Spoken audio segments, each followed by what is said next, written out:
Whatever you do, you've got to be a little bit gone to it. You're not all there. You've got to be almost insane to your craft. Not a lot of people can understand that. That's why I don't know about nothing else.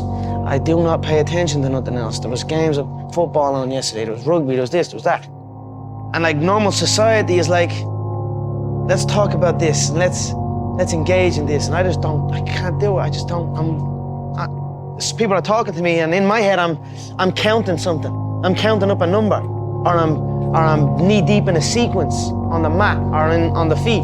That's my life, sequences and numbers, nothing else. Imagine you wake up at 3, you train at 4, you go 4 to 6, come home, breakfast, relax, now you're back at it again, 9 to 11, right? You relax, and now all of a sudden you're back at it again, 2 to 4, and now you're back at it again, 7 to 9. Look how much more training I have done by simply starting at 4, right? And so now you do that, and as the years go on, the separation that you have with your competitors and your peers just grows larger and larger and larger and larger and larger. And by year 5 or 6, doesn't matter what kind of work they do in the summer, they're never going to catch up because they're 5 years behind.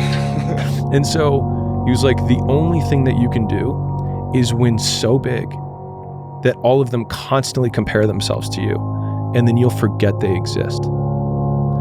And that's when he said, success is the only revenge. He's like, it's not the best revenge. He's like, it's the only one. There's no other revenge, because everything else is petty. Everything else does show that you were thinking about these people all day long, which means they win by default. He's like, all you can do is think about your goal and winning. He's like, and when you win, that's when you become so big. Michael Jordan tells me one day he wants to be the best player that's ever played here. And I said, well, you got to work harder than you did in high school. He said, I worked as hard as everybody else. I said, oh, excuse me. I thought you just told me you wanted to be the best player to ever play here.